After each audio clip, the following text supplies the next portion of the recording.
भगवान श्री कृष्ण ने भगवत गीता में कहा है, कर्म करो, फल की चिंता मत करो। इसका मतलब है कि कर्म करना तो हमारे हाथ में है, लेकिन उसका परिणाम पाना हमारे हाथ में नहीं है। इसलिए हमें अपना कर्तव्य कर्म पूरी लगन से करना चाहिए, लेकिन उसका फल ईश्वर पर छोड़ देना चाहिए।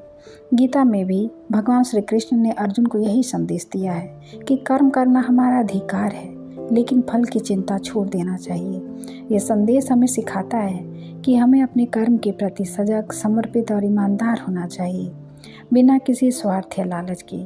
कर्म ही हमारी सच्ची पहचान है और हमारे द्वारा किए गए अच्छे कर्म न केवल समाज बल्कि हमारे आत्मिक विकास में भी सहायक होते हैं। तो आइए एक छोटी सी कहानी के माध्यम से इसे समझने का प्रयास करते हैं। किसी राज्य में एक बादशाह रहते थे।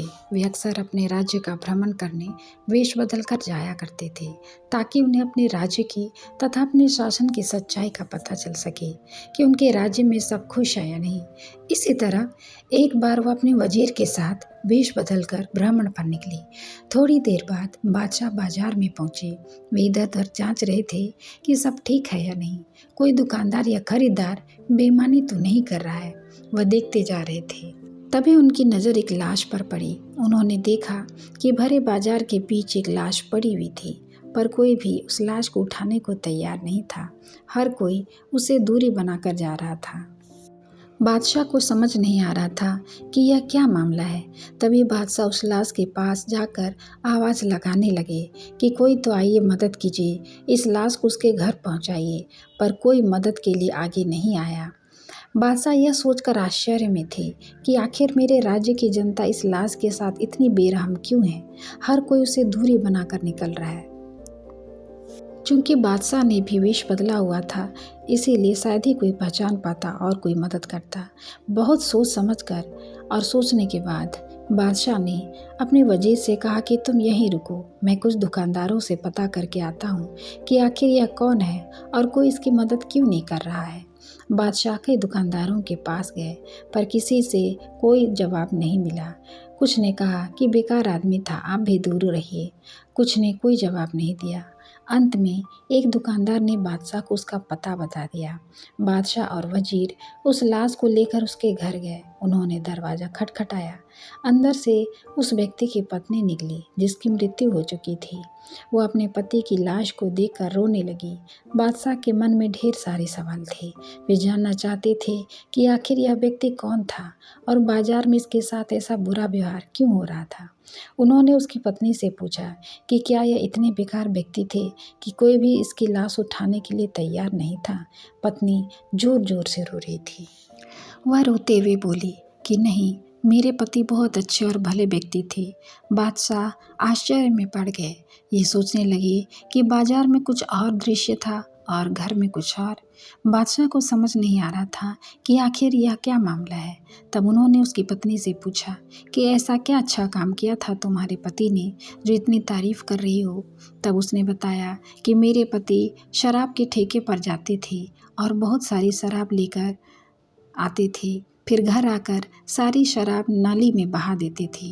रात होने पर वे नर्तकी के घर जाते थे और उसे पैसे देकर कहते थे कि यह आज की कमाई है, इसे रखो और दरवाज़ा बंद कर लो और किसी के लिए भी मत खोलना। फिर घर आकर मुझसे कहते थे कि आज इस दुनिया से थोड़ा सा पाप मैंने कुछ कम कर दिया है, कुछ गलत कामों को होने से मैंने रोक दिया। मैं उन्हें बहुत समझाती थी कि आप ऐसा मत कीजिए, पर वे मेरी बात मानते ही नहीं थे।